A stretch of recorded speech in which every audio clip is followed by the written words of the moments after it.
الحمدللہ رب العالمین والصلاة والسلام علی رسول اللہ صلی اللہ علیہ وسلم رب اشرح لی صدری ویسر لی امری واحلل عقدۃ من لسانی یفقہوا قولی سبحانک لا علم لنا الا ما علمتنا انک انت العلیم الحکیم رب زدنا علما ان الخیر الحدیث کتاب اللہ وخیر الہدی ہدی محمد صلی اللہ علیہ وسلم۔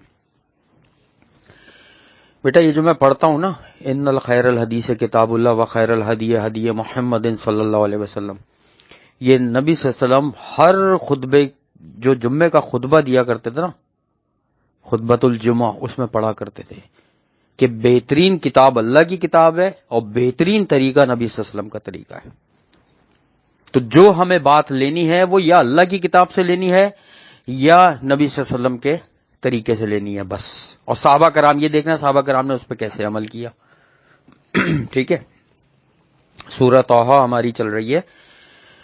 کل ہم نے بہت ڈیٹیل میں دنیا اور آخرت کی اہمیت، اس کا موازنہ کیا، نبی صلی اللہ علیہ وسلم کی احادیث مبارکہ پڑھی کہ دنیا کی زندگی کے بارے میں انہوں نے کیا فرمایا، آخرت والی زندگی کے بارے میں اللہ تعالیٰ نے قرآن میں کیا فرمایا کہ ایک مسافر کی طرح ہیں ہم لوگ دنیا میں۔ ٹھیک ہے، بہت ساری باتیں ہم نے دنیا اور آخرت کی زندگی کے بارے میں پڑھی اور سبق لینے والی باتیں ہیں وہ۔ ٹھیک ہے، انشاءاللہ آگے چلتے ہیں، ہم تلاوت سنتے ہیں۔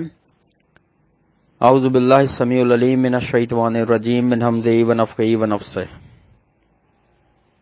وَأْمُرْ أَهْلَكَ بِالصَّلَاةِ وَاصْطَبِرْ عَلَيْهَا لَا نَسْأَلُكَ رِزْقًا نَحْنُ نَرْزُقُكَ وَالْعَاقِبَةُ لِلتَّقْوَى۔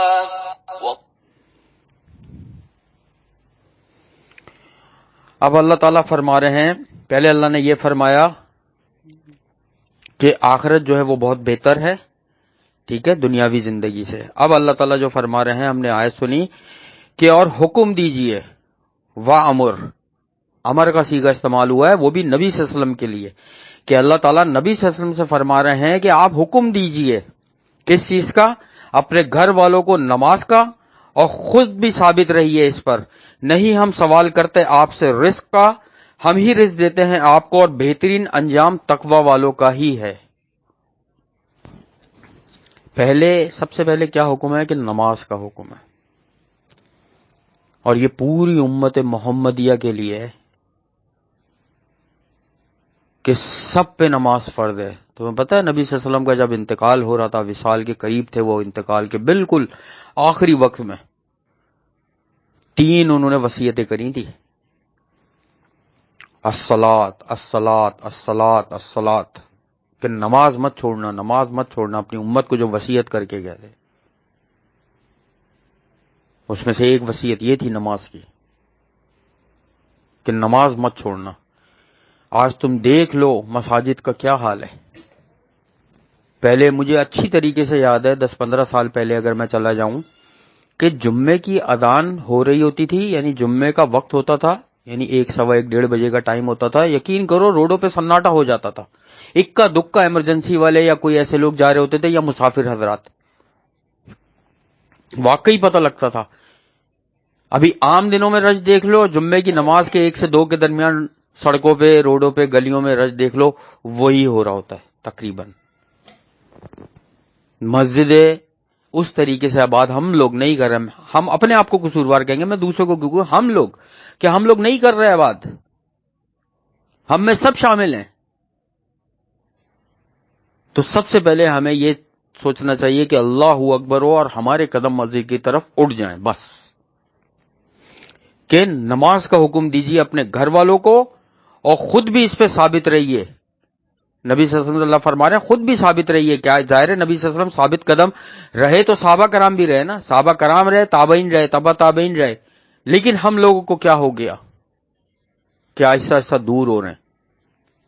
نماز مضبوطی سے تھامو، ٹھیک ہے۔ اور پھر اللہ فرما رہے ہیں کہ ہم آپ سے رزق کا سوال نہیں کرتے، یعنی اللہ تعالیٰ ہم سے تھوڑی مانگتا ہے کہ رزق، اللہ تو فرما رہے ہیں کہ رزق اللہ دینے والا ہے۔ وہی بات آ گئی کہ ساری زندگی ہم پڑھائی کرتے ہیں، اچھی نوکری کے لیے، اچھے کاروبار کے لیے محنت کرتے ہیں، جبکہ روزی کا وعدہ اللہ نے کیا ہوا ہے۔ روزی کا وعدہ اللہ نے کیا ہوا ہے، اور آخرت کا وعدہ اللہ نے نہیں کیا. آخرت کا وعدہ جو ہے آپ کی کوشش پہ چھوڑ دیا ہے کہ جو انسان آخرت کے لیے کوشش کرے گا اس کا بہتر انجام اتنا ہی ہوگا آخرت میں. آخرت ہم نے اپنے نصیب پہ چھوڑ دی ہے، اور رزق جس کا اللہ نے وعدہ کیا ہوا ہے اس کی کوشش جاری ہے، جبکہ رزق ہر بندے کا لکھ دیا گیا ہے، تقدیر لکھ دی گئی ہے، رزق لکھ دیا گیا ہے، اس کی کوشش ہو رہی ہے. اور جو چیز آخرت جو بندے کے اعمال پر چھوڑی ہے کہ کون کیا کوشش کرتا ہے وہ ہم نے چھوڑ دی.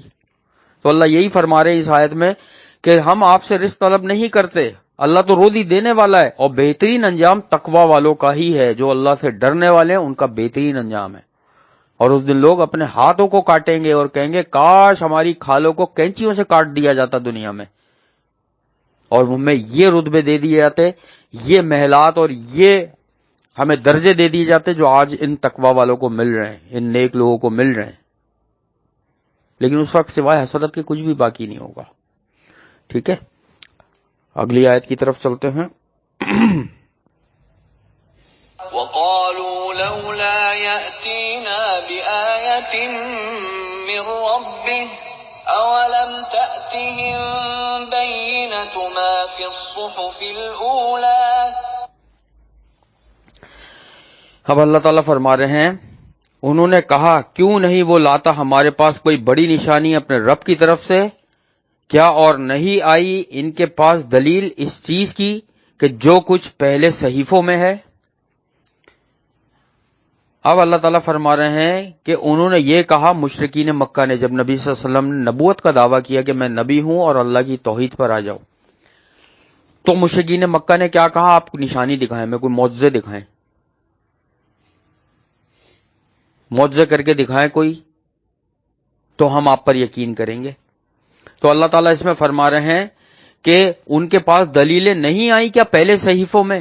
کیا انہوں نے نہیں پڑھا پہلے والی کتابوں میں، توریت میں، زبور میں، انجیل میں؟ انہی کی کتابیں تھی نا پچھلے انبیاؤں کی، اس میں ذکر ہے نبی صلی اللہ علیہ وسلم کا، لیکن ان کے لوگوں نے چھپایا اپنی عوام سے. میں اس پہ بہت ڈیٹیل میں بتا چکا ہوں. یاد ہے وہ قتل والا مقدمہ لے کر آئے تھے اور اس کی سزا پہ ہاتھ رکھ دیا تھا، وہ نہیں بتائے تھے. نبی صلی اللہ علیہ وسلم نے کہا کتاب لاؤ میں دکھاتا ہوں تمہاری کتابوں میں ہی کہ اس کی کیا سزا ہے، ہاتھ رکھ دیا تھا اس پہ. تو نہیں بتاتے تھے عوام کو. تو اللہ فرما رہے ہیں کہ پہلے اپنی کتابوں میں نہیں پڑھا، صحیفوں میں نہیں پڑھا، اس میں واضح نشانیاں ہیں کہ نبی صلی اللہ علیہ وسلم آئیں گے اور ان پر ایمان لانا ہے، وہ نبی ہوں گے. لیکن پھر بھی بس کہ آپ معجزہ کر کے دکھائیں. اور نبی صلی اللہ علیہ وسلم نے چاند کے 2 ٹکڑے کر کے دکھائے، جو وہ تھا معراج کا سفر، اسرا، سورہ اسرا میں ہم نے پڑھا ہے نا پورا، کہ نبی صلی اللہ علیہ وسلم نے کہا کہ اچھا پوچھو مجھ سے وہاں کے بارے میں، بیت المقدس کے بارے میں. وہ پوچھتے رہے، نبی صلی اللہ علیہ وسلم سب صحیح بتاتے رہے، پھر بھی ایمان نہیں لائے. جو نبی صلی اللہ علیہ وسلم سے کہا انہوں نے، نبی صلی اللہ علیہ وسلم نے وہ بتایا ان کو، اور پھر بھی ایمان نہیں لائے. کتنے گمراہ لوگ تھے وہ مشرکین مکہ. اور جو ایمان لے آئے صحابہ کرام، کیا ان کی شان تھی کہ اللہ نے کیا ان کو رتبے دیے، انہوں نے قربانیاں دی. اچھا ایک چیز تھوڑا سا میں یہاں پہ رک کے ایک چیز بتاتا ہوں. یہاں پر ذکر ہے، اور یہ قرآن میں اور جگہ بھی ذکر ہے، 2-3 جگہ، صحف الاولی، صحیفے. اچھا ذہن میں رکھو کہ اللہ تعالیٰ نے آسمان سے کتنی کتابیں نازل کی؟ 4 کتابیں، توریت، زبور، انجیل اور قرآن پاک. یہ تو 4 کتابیں نازل کی. اس کے علاوہ اللہ تعالیٰ نے صحیفے بھی نازل کیے ہیں بہت سارے، جو ہمیں نہیں پتا کہ کس کس نبی پر صحیفے نازل کیے اور کتنی تعداد میں تھے. صحیفے بھی لکھے ہوئے ہوتے تھے، اور آنکھ میں جیسے ہوتا تھا یا تختیوں پہ لکھے ہوئے ہوتے تھے. وہ ہمیں نہیں پتا وہ دنیا میں اس وقت کہاں ہے، کس حال میں ہے، نہیں ہے، ہمیں کچھ بھی نہیں پتا. لیکن بہرحال اللہ تعالیٰ نے صحیفے بھی نازل کیے تھے، اور ان میں بھی یہ بات درج تھی، ٹھیک ہے، کہ نبی صلی اللہ علیہ وسلم آئیں گے. لیکن ان لوگوں نے اپنی عوام سے یا عام لوگوں سے اس کو چھپایا. اگلی آیت کی طرف چلتے ہیں. وَلَوْ أَنَّا أَهْلَكْنَاهُمْ بِعَذَابٍ مِّن قَبْلِهِ لقالوا ربنا لولا أرسلت إلينا رسولا فنتبع آياتك من قبل أن نذل ونخزى. اب اللہ تعالیٰ فرما رہے ہیں اور اگر ہم بے شک ہلاک کر دیتے ان کو کسی عذاب کے ساتھ اس سے پہلے ہی تو وہ کہتے اے ہمارے رب کیوں نہیں تو نے بھیجا ہماری طرف کوئی رسول، چنانچہ ہم پیروی کرتے تیری آیتوں کی اس سے پہلے کہ ہم ذلیل و رسوا ہوتے. اب دیکھو یہاں دیکھو اللہ تعالیٰ نے کیسی نفسیات بیان کی ہے انسانوں کی اور خاص کر مشرکین مکہ کی. اللہ تعالیٰ نے نبی صلی اللہ علیہ وسلم کو بھیجا کہ وہ نبوت کا دعویٰ کریں اور اللہ کی توحید پہنچائیں کہ اللہ کے نبی ہیں. تو ان لوگوں نے ان سے نشانیاں طلب کر لیں، آپ معجزے دکھائیں. اللہ فرما رہے ہیں کہ اگر ہم نبی بھیجنے سے پہلے ان کو ہلاک کر دیتے تو قیامت والے دن پتہ ہم سے کیا کہتے؟ یا اللہ تو نے نبی کیوں نہیں بھیجا تھا ہمارے اندر، ہم تو ایمان لے آتے اس پہ، ہم تو تیری آیتوں پہ ایمان لے آتے، ہم آج جو ذلیل و رسوا ہو رہے ہیں قیامت والے دن ہم تو ہوتے ہی نہیں. اس چیز سے بچانے کے لیے اللہ تعالیٰ نے نبی کو بھیجا اور پھر انکار کر رہے ہیں. مطلب یہ وہی بات ہو گئی، اس کو ایسے سمجھو آسان الفاظ میں کہ بیٹا اپنے باپ سے بولے کہ ابو آپ کی دوا ختم ہو گئی تھی، آپ کم سے کم مجھے ایک فون کر کے آفس سے کہہ تو دیتے، میں آفس سے آتا ہوا دوا لے کر آ جاتا. بھائی آپ کہتے تو صحیح. اس کے 1 مہینے کے بعد باپ کی دوا ختم تھی اور بیٹے کو پتا تھا اور وہ آفس سے بغیر دوا لیتے ہوئے آیا، تو اس کا وہ کہنا کائے کا ہوا؟ بھائی بات تو یہ ہے نا کہ جب باپ نے کہا اس وقت تو لے کر آنا چاہیے تھا نا. تو اللہ نے یہ مثال اس لیے بیان کی ہے کہ اگر اللہ نبی نہیں بھیجتا تو قیامت والے دن یہ لوگ دعویٰ کر دیتے کہ اللہ تو نے رسول کیوں نہیں بھیجا. اور جب اللہ تعالیٰ نے بھیج دیا نبی صلی اللہ علیہ وسلم کو نبوت کے ساتھ معجزے دے کر، کتاب کے ساتھ، اتنا بڑا معجزہ ہے قرآن، اور پھر ان کا انکار کرنے لگے. معجزے کا بڑا شوق ہوتا ہے لوگوں کو. یہ ذہن میں رکھو، آج کل بھی یہ جو لوگ تھوڑا سا دین سے وہ ہو جاتے ہیں نا کہ کرامت دکھائیں، کوئی ولی ہے وہ کرامت دکھاتے ہیں، یہ بڑا عجیب ایک تھوڑا سا معاملہ ہے کرامت کا. کرامت بھی اللہ کی طرف سے ہوتی ہے. اگر صحابہ کرام سے کوئی کرامتیں ہمیں ملتی ہیں یا تابعین تبع تابعین اور بھی اللہ کے ولی اللہ ہیں، ایک تو وہ اللہ کی طرف سے ہوتی ہے. دوسرا اس میں یہ دیکھا جاتا ہے، دیکھو عمر فاروق رضی اللہ تعالی عنہ بڑے زبردست مزاج کے تھے. وہ یہ کہتے تھے کہ نبی صلی اللہ علیہ وسلم دنیا سے جا چکے ہیں، اس لیے اب وحی آنا بند ہو چکی ہے، تو ہم بظاہر جو بات دیکھیں گے ثبوتوں کے ساتھ، گواہوں کے ساتھ، ہم اس کے مطابق فیصلہ کریں گے. جب نبی صلی اللہ علیہ وسلم حیات تھے تو اللہ تعالیٰ وحی کے ذریعے سے بتا دیا کرتا تھا نبی صلی اللہ علیہ وسلم کو کہ یہ صحیح ہے اور یہ غلط ہے. لیکن جب وہ چلے گئے وحی بند ہو گئی، اب وحی نہیں آئے گی ظاہر ہے.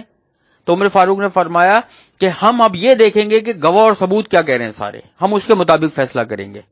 اس میں غلطی ہو جائے اللہ معاف، ظاہر ہے انسان گواہ اور ثبوت ہی دیکھے گا، اور اس کے علاوہ سپنوں میں یا کچھ ایسا تو ہونا نہیں ہے اب کہ جو اس کے آئے. وحی کا سلسلہ نبوت کے بعد ختم ہو چکا ہے. تو ہمیں جو فیصلہ اب کرنا ہے نا وہ کرنا ہے قرآن اور حدیث کی بیس پہ بس. ہمارے نزدیک اور کوئی بھی طریقہ ایسا نہیں ہے کہ ہم قرآن اور حدیث سے ہٹ کر کوئی فیصلہ کریں اور کسی کا خواب سچا مانے، کسی کی کرامت کو مانے. وہ ہو گیا تو وہ یہ کیا ہوا تھا مرزا احمد قادیانی کا، اس نے 2-3-4 جادو دکھائے غلام احمد قادیانی اور لوگ اس کی باتوں میں آ گئے، اس نے نبوت کا دعویٰ کر دیا، جس نے نبوت کا دعویٰ کر دیا، اور آج تک اس کے پیروکار چلے آ رہے ہیں. انہوں نے اپنی عبادت گاہیں بھی بنائی ہوئی ہیں پوری دنیا میں، ہر جگہ ہیں. وہ مانتے ہیں اس کو اپنا نبی، نعوذ باللہ. اور مرا کہاں تھا یہ؟ واش روم میں. ایسی موت ہوئی تھی اس کی عبرتناک، واللہ العالم. تو کہنے کا مقصد یہ ہے کہ کرامت دکھا کر تھوڑی کوئی چیز بتائی جاتی ہے. اب واضح ہو چکا ہے صاف قرآن اور حدیث، نبی صلی اللہ علیہ وسلم کی سنت اور قرآن، بس ختم. ہمیں ان سے بات لینی ہے. ہمیں کسی کی باتوں میں نہیں آنا ہے، اور اس پہ بہت ڈیٹیل میں بتا چکا ہوں اپنے پچھلے لیکچروں میں کہ ہمیں دین لینا کہاں سے، قرآن اور حدیث اور صحابہ کرام کا عمل دیکھنا ہے کہ انہوں نے نبی صلی اللہ علیہ وسلم کی سنتوں پر عمل کیا کیسے، کتنی محبت سے کیا، کتنے دینداری سے کیا، اور کتنا دل لگا کر عمل کیا. کہ نبی صلی اللہ علیہ وسلم رفع حاجت کے لیے اگر سفر میں کسی درخت کے نیچے رک کر رفع حاجت سے فارغ ہوتے تھے تو صحابہ کرام نبی صلی اللہ علیہ وسلم کے انتقال کے بعد اسی درخت کے نیچے رک کر رفع حاجت کرتے تھے، اور یہ فرماتے تھے کہ ہمارے نبی نے ایسا کیا ہے. جب نبی صلی اللہ علیہ وسلم نے سواری پر سوار ہونے کی دعا ایک صحابی کو سکھائی، وہ جب دوسرے صحابی کو سکھانے لگے، حضرت ابو ہریرہ رضی اللہ تعالیٰ عنہ کی میرے خیال یہ حدیث ہے، اس کے راوی ہیں، تو وہ یہ سواری کی دعا سکھانے کے بعد مسکرائے. تو دوسرے صحابی پوچھ رہے ہیں کہ آپ نے دعا تو مجھے سکھائی لیکن پھر مسکرائے کیوں؟ تو وہ کہنے لگے میں نے اپنے دوست، اپنے حبیب کو، اپنے رسول کو، اپنے نبی کو جب وہ مجھے یہ حدیث سنا رہے تھے اس کے بعد مسکراتے دیکھا تھا، اس لیے میں مسکرایا. دیکھو کوئی حدیث سنائی اور نبی صلی اللہ علیہ وسلم مسکرائے کسی بات پہ، تو ان صحابی نے بھی جب آگے حدیث سنائی تو مسکرائے. اتنی زیادہ صحابہ کرام نبی صلی اللہ علیہ وسلم کی سنت کو فالو کرتے تھے، اتنا زیادہ کہ نبی صلی اللہ علیہ وسلم جہاں قدم رکھتے تھے صحابہ وہاں قدم رکھتے تھے. نبی صلی اللہ علیہ وسلم کہتے تھے بیٹھ جاؤ، بیٹھ جاتے تھے، کہتے تھے کھڑے ہو جاؤ، کھڑے ہو جاتے تھے، کوئی سوال نہیں. جہاد پہ نکل جاؤ فلاں فلاں صحابی نکل جاتے تھے، نہیں پوچھتے تھے کیسے جائیں، کیا سامان لیں، نکل جاؤ، بس نبی نے فرما دیا چلے جاؤ جہاد پہ، جو چیز موجود ہے چلے جاؤ. اتنا فالو کرتے تھے. آج ہم دیکھو کیسے دین کو لے کے چل رہے ہیں. اتنی زیادہ سنت کی اہمیت ہے، جو صحیح حدیثیں ثابت ہیں ان پہ عمل کرنا چاہیے. ٹھیک ہے، اب ہم سورہ طٰہٰ کی آخری آیت کی طرف چلتے ہیں. انشاءاللہ اس کے بعد ہماری یہ مکمل ہو جائے گی، اللہ نے چاہا تو انشاءاللہ. قل كل متربص فتربصوا فستعلمون من أصحاب الصراط السوي ومن اهتدى. آپ کہہ دیجئے ہر ایک انتظار کرنے والا ہے، سو تم بھی انتظار کرو، پس عنقریب تم جان لوگے کون ہے حامل راہ راست کے اور کس نے ہدایت کو اپنایا. اب آخری بات جو اللہ تعالیٰ نے اس سورہ میں فرمائی ہے وہ یہ فرمائی ہے کہ اے نبی صلی اللہ علیہ وسلم اب آپ ان سے کہہ دیجئے، اگر زیادہ ہی ان کو اس میں مسئلے مسائل ہیں، معجزے دیکھنا ہے یا ان کو اور ثبوت چاہیے یا نشانیاں چاہیے، تو بس اب آپ کہہ دیجئے کہ اب انتظار کرو، اور ان قریب جان لوگے کہ صحیح راہ راست پر کون تھا. دین میں بحث کرنے کو منع کیا گیا ہے. یہ جو لوگ آپس میں بحثیں کر رہے ہوتے ہیں نا ایک دوسرے سے، قرآن اور صحیح حدیث کسی کو بتا دو، اس کے بعد بھی اگر وہ اس کو نہیں مانے، کسی عالم کا قول، کسی امام کا قول کوئی بات کو لے کر آئے تو بس بول دو اب آپ کی مرضی ہے کہ آپ کو قرآن اور حدیث پہ نبی کی بات پہ عمل کرنا ہے تو ٹھیک ہے، کسی عالم کی بات پہ عمل کرنا ہے تو آپ کی مرضی ہے. اللہ تعالیٰ قیامت والے دن خود ہی فیصلہ کر دیں گے کہ راہ راست پہ کون تھا. یہاں بھی اللہ تعالیٰ نے وہی فرمایا کہ پھر انتظار کرو، خود ہی ان قریب یعنی قیامت والے دن پتہ لگ جائے گا کہ سیدھے راستے پر کون ہے اور کس نے ہدایت کو اپنایا. لیکن اس وقت بات یہ ہے ساری کہ اس وقت پتہ چلنے کا فائدہ کیا ہے. فرض کرو قیامت والے دن سارے لوگ کھڑے ہو جاتے ہیں اور اس وقت پتہ لگ جاتا ہے کہ یہ گروہ جو ہے نا، یا یہ گروہ جو تھا یہ راہ راست پر تھا.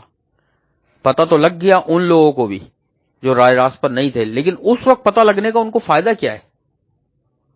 عمل تو نہیں کر سکتے. جو ہدایت سے ہٹ گیا وہ جہنم میں جائے گا. تو اس سے بہتر نہیں ہے کہ دنیا میں ہی انسان علم حاصل کرے. یہاں اللہ فرما رہے ہیں روزی کا وعدہ تو ہم نے کیا ہوا، ہم تو روزی دینے والے ہیں. تو بھائی جب اللہ روزی دینے والا ہے تو اپنا انسان کوشش یہ کرے کہ علم کی طرف آئے، صحیح علم تو حاصل کرے قرآن اور حدیث کا، تاکہ اپنے عمل اچھے کر سکے.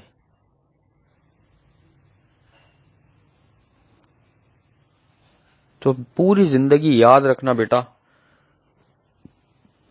کہ جتنی بھی محنت کر لو، جتنی بھی کر لو، تقدیر سے زیادہ روزی کما ہی نہیں سکتے. کوئی انسان بھی اپنے مقدر سے زیادہ، نصیب سے زیادہ نہیں کما سکتا. لیکن پوری زندگی جو نیک عمل کرتا رہے وہ اپنی محنت سے اللہ اس کو جس چاہے جنت کے درجے میں داخل کر دے، کیونکہ وہ دین میں محنت کر رہا ہے، وہ کوشش کر رہا ہے دین کے لیے۔ لیکن روزی جو کمانے میں محنت کر رہا ہے، اپنی دنیا بنانے میں محنت کر رہا ہے، وہ جو اس کی تقدیر میں اللہ تعالیٰ نے لکھ دیا اس سے زیادہ ہرگز بھی نہیں کما سکتا۔ کل ہم نے پڑھا ایک چھوٹا سا واقعہ جو آگے پڑھیں گے سورہ القصص میں، قارون کا، کہ کیسے خزانوں کے ساتھ چلتا تھا۔ لوگ اشش کرتے تھے کہ یار یہ ہے زندگی، تو تقدیر میں تھا اس کی خزانے، ہدایت نہیں تھی، وہ اس پہ اترا گیا۔ اللہ تعالیٰ نے پھر ایسا پکڑا کہ جو لوگ اشش کرتے تھے کہ یہ زندگی ہے اصل، تو وہ تو شکر ادا کرنے لگے کہ شکر ہے ہم اس کے ساتھ نہیں تھے۔ آج جو لوگ بڑی بڑی عمارتوں کو، گاڑیوں کو دیکھ کر وہ کہہ رہے ہیں یار ان کے دیکھو یہ ہے زندگی، وہ زندگی نہیں ہے۔ ایک حدیث میں سناتا ہوں کہ نبی صلی اللہ علیہ وسلم نے فرمایا کتنے ہی زمین پر چلنے والے ایسے لوگ ہیں جن کی لوگوں کی نظر میں کوئی عزت اور اہمیت نہیں ہے، لوگ ان کو چھوٹا سمجھتے ہیں کہ وہ پیدل جا رہے ہیں۔ اس کی تشریح اور بتا رہا ہوں میں، چھوٹا ایسے سمجھتے ہیں کہ وہ پیدل جا رہے ہیں، پیدل سفر کر رہے ہیں، بائک پہ کر رہے ہیں یا سائیکل پہ کر رہے ہیں یا بس میں لٹک کے جا رہے ہیں، رکشے میں جا رہے ہیں، لیکن اللہ کے نزدیک ان کی اتنی اہمیت ہے کہ اگر وہ کوئی قسم کھا کر اللہ کی کوئی بات کہہ دیں تو اللہ اس کو پوری کر کے رہتا ہے۔ اور اس پہ میں تمہیں حدیث بھی سنا دیتا ہوں۔ یہ پتہ ہے نبی صلی اللہ علیہ وسلم نے کب حدیث ارشاد، مجھے اس حدیث کا ریفرنس ابھی یاد نہیں آ رہا، لیکن وہ صحیح سند کے ساتھ ہے حدیث، وہ بھی میں سناؤں گا۔ مجھے بالکل ابھی یاد نہیں آ رہا ہے کہ داؤد کی حدیث ہے یا سنن نسائی کی حدیث ہے یا ترمذی کی حدیث ہے، ان تین میں سے کسی کی حدیث ہے۔ وہ ہوا یہ تھا، یہ حدیث نبی صلی اللہ علیہ وسلم نے کب فرمائی پتہ ہے؟ ہوا یہ تھا ایک عورت نے پتہ نہیں چوری کری تو وہ فیصلہ نبی صلی اللہ علیہ وسلم کی عدالت میں لایا گیا۔ نبی صلی اللہ علیہ وسلم نے اس کے ہاتھ کاٹنے کا حکم دے دیا، اس کے ہاتھ کاٹ دو۔ وہ جس عورت نے چوری کری تھی وہ ایک صحابی کی بہن تھی، پتہ نہیں اب دو شریک بہن تھی یا سگی بہن تھی، اس کا مجھے نہیں پتا، بہرحال بہن تھی۔ وہ صحابی کہنے لگے اللہ کی قسم اس کے میری بہن کے ہاتھ نہیں کٹیں گے۔ نبی صلی اللہ علیہ وسلم نے حکم دیا ہاتھ کاٹنے کا، چوری کری ہے اس نے، اسلام کی سزا ہے یہ کہ ہاتھ کٹیں گے۔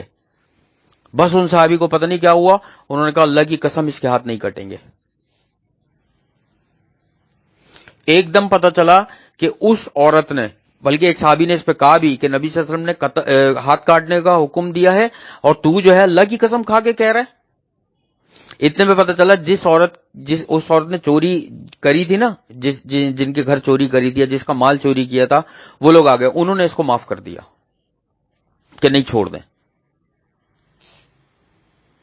وہ مغالطہ تھا یا جو بھی تھا، بہرحال تو پھر نبی صلی اللہ علیہ وسلم نے یہ ارشاد فرمایا کہ اللہ کے نزدیک ان کی اتنی اہمیت ہے کہ وہ اللہ کی قسم کھا کے کوئی بات کہہ دیں تو اللہ اس کو پوری کرتا ہے۔ تو ہمیں تو وہ بننا ہے۔ واقعی حقیقت میں ایسے لوگوں کو جانتا ہوں، میں رکشہ ڈرائیور کو جانتا ہوں ایسے کہ جو بیچارے مطلب بڑی مشکل سے اپنا گزارا کر رہے ہیں، لیکن مدرسوں کے عالم ہیں، بڑے بڑے مدرسوں میں وہ درس بخاری اور درس صحیح مسلم دیتے ہیں۔ ان کے انڈر میں 500 600 800 1000 بچہ پڑھتا ہے جو ہر سال عالم بن کے نکل رہے ہیں۔ اتنے بڑے بڑے مدرسوں کے وہ عالم ہیں اور وہ رکشہ چلاتے ہیں۔ میں ایک دفعہ ایک علماء کی محفل میں بیٹھا ہوا تھا، تو ان کو بھی میں نے بلا لیا۔ میں نے درس کے لیے کسی اور عالم کو بلایا ہوا تھا اس محفل کے لیے، لیکن چونکہ میں ان کو بھی جانتا تھا میں نے ان کو بھی بلا لیا۔ وہ بھی بیٹھ گئے آ کے۔ جب انہوں نے جس عالم کو درس کے لیے بلایا ہوا تھا انہوں نے درس دیا نا، تو درس کے بعد مجھے انہوں نے کہا کہ بابر آپ نے یہ ان کو جو بلایا تھا، ان عالم کو، یہ آپ کیسے جانتے ہیں ان کو؟ میں نے کہا شیخ میرے یہ جاننے والے ہیں، میں نے اس لیے ان کو بلایا۔ کہہ رہے یار اتنے بڑے عالم کو آپ نے بلایا اور آپ نے درس کے لیے مجھے بٹھایا۔ وہ اتنے بڑے عالم تھے وہ، اور رکشہ چلاتے ہیں، ابھی بھی مجھے ملتے ہیں، وہ بہت اچھی سلام دعا ہے، لیکن لوگ ان کو نہیں جانتے۔ اور میں جانتا ہوں کہ کتنے زبردست قسم کے عالم ہیں، کیا متقی پرہیزگار تقوی والے انسان ہیں۔ ایسے لوگوں کی اہمیت ہوتی ہے اللہ کے نزدیک۔ بڑی بڑی گاڑیوں سے اترنا، بڑے بڑے سوٹوں سے اترنا، بڑے بڑے ہوٹلوں میں کھانا کھانا، یہ اہمیت نہیں ہے، اہمیت وہ ہے علماء کرام کی. علماء کرام کی اہمیت پہ پورا بیان میں دے چکا ہوں. تو الحمدللہ آج ہماری سورہ طٰہٰ کی تفسیر الحمدللہ ثم الحمدللہ مکمل ہوئی ہے. ٹھیک ہے، اس پہ ہم اللہ کا جتنا بھی شکر ادا کریں وہ کم ہے. اور انشاءاللہ ہم کل سے سورہ انبیاء شروع کریں گے. ٹھیک ہے، انشاءاللہ اللہ نے چاہا تو.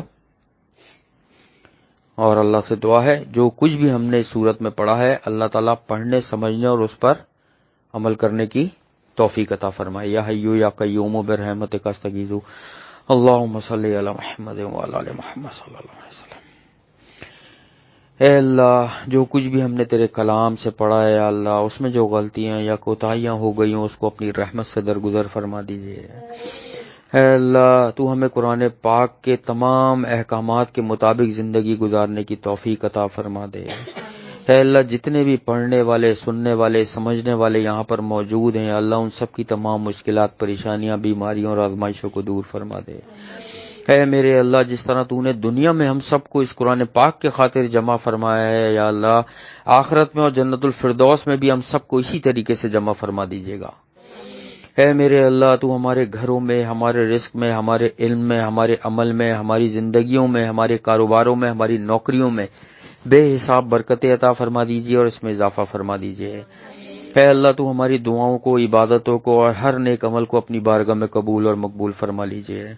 اے میرے اللہ ہمارے والدین بہن بھائی رشتہ دار پڑوسی سب کے گناہوں کو بخش دے اور سب کو بہترین ہدایت اور صحت عطا فرما دے. میرے اللہ جن جن کے والدین اس دنیا سے جا چکے ہیں یا اللہ ان کے والدین کے درجات کو بلند فرما دے اور ان کی قبروں میں نور بھر دے اور ان کی قبروں کو جنت کا باغ بنا دے. میرے اللہ جن جن کے والدین اس دنیا میں حیات ہیں یا اللہ ان کو بہترین صحت ہدایت عطا کر دے اور ان کی اولادوں کو اپنے والدین کا فرما بردار بنا دے.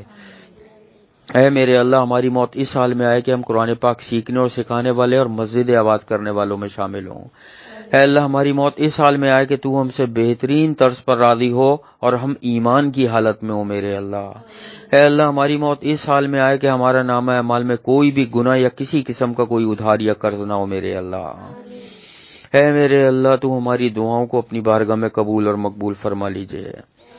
اے اللہ ہمارے تمام کام جو چاہے دینی ہوں یا دنیاوی ہوں صبح کے ہوں شام کے ہوں یا رات کے ہوں ان کو سنوار دے اور اس میں برکتیں عطا فرما دے. اللہ اے اللہ آخرت میں ہمارا حساب کتاب انبیاء شہداء صدیقین سلف صالحین اور علماء کرام کے ساتھ فرما دیجیے گا. میرے اللہ ہمیں نبی صلی اللہ علیہ وسلم کا ساتھ ان کی شفاعت اور ان کے ہاتھوں سے آب کوثر نصیب فرما دیجیے گا. ہم سب کو ہمارے والدین تمام سننے والوں کو رشتہ داروں کو پڑوسیوں کو ان 70,000 لوگوں میں شامل فرما دیجیے گا جو بغیر حساب کتاب کے تیری رحمت سے جنت الفردوس میں جائیں گے. اللہم انا نسألوک الہدی والتقی والعفاف والغنی اللہم اکفنی بحلالک عن حرامک واغننی بفضلک عمن سواک. رب ارحمہما کما ربیانی صغیرا. رب انی لما انزلت الی من خیر فقیر. اللہم انی اعوذ بک من جہد البلاء ودرک الشقاء وسوء القضاء وشماتۃ الاعداء. اللہم انی اعوذ بک من زوال نعمتک وتحویل عافیتک وفجاءۃ نقمتک وجمیع سخطک. ربنا اغفر لی ولوالدی وللمؤمنین یوم یقوم الحساب. ربنا آتنا فی الدنیا حسنۃ وفی الآخرۃ حسنۃ وقنا عذاب النار. رب ارحمہما کما ربیانی صغیرا ولم اکن بدعائک رب شقیا. اللہم انا نسألوک الجنۃ الفردوس وقنا عذاب النار. اللہم انا نسألوک الجنۃ الفردوس وقنا عذاب النار. اللہم انا نسألوک الجنۃ الفردوس وقنا عذاب النار. ربنا تقبل منا انک انت السمیع العلیم وتب علینا انک انت التواب الرحیم. سبحان اللہ عما یصفون وسلام علی المرسلین والحمد للہ رب العالمین. آمین ثم آمین اللہم آمین. سبحانک اللہم وبحمدک نشہد ان لا الہ الا انت نستغفرک ونتوب الیک. السلام علیکم ورحمۃ اللہ وبرکاتہ.